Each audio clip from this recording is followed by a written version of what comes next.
Olá pessoal, tudo bem com vocês? Eu sou a Carol, sejam muito bem-vindos ao Carol Cats.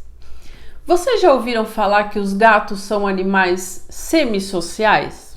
O que será que isso significa na prática?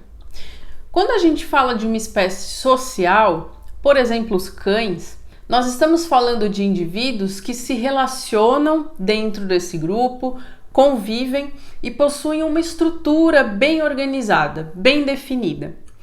Se a gente avalia um grupo de gatos, a ciência comportamental estuda bastante esses gatos ferais que vivem em colônias. Quando a gente passa a observar esses grupos, a gente percebe que as interações sociais existem. Tem gatos que têm preferência por outros, que convivem mais com um, às vezes com o outro nem tanto, mas essas interações elas são com moderação. O gato não vai depender disso e não necessariamente ele precisa dessas interações a todo momento. Eles podem sim formar alguns laços sociais, mas eles não são dependentes disso.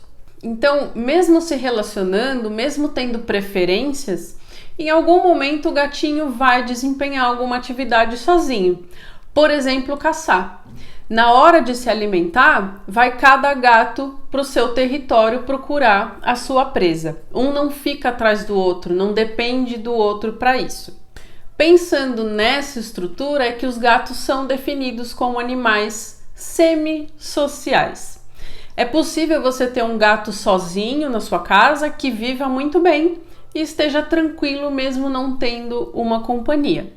Essas interações entre os felinos não são bem definidas.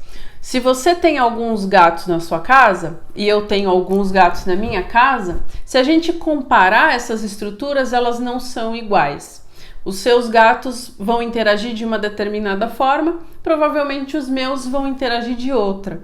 Então a gente não tem nada tão definido quando a gente fala aí desses grupos de felinos.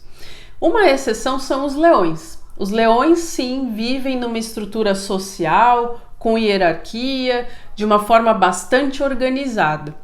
E a gente não enxerga isso para as outras espécies de gatos. Se a gente fala em grupo, e aí, se a gente não tem essa definição dessas relações, a gente pensa em alguns desafios. Se você vai ter mais de um gato na sua casa, você precisa ter em mente que você vai ter que entender como é que eles vão se relacionar, como é que eles vão conviver. Não tem uma regra para você fazer isso.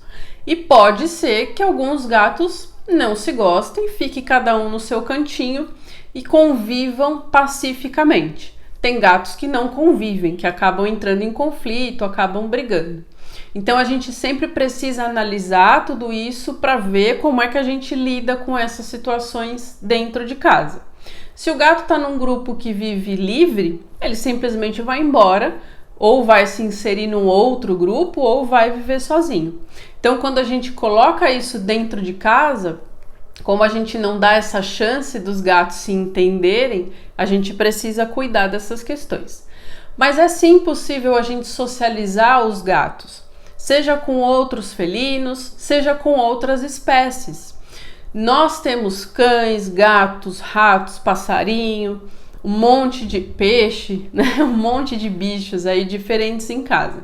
Então você tem que ensinar o seu gato a conviver com todas essas diferenças.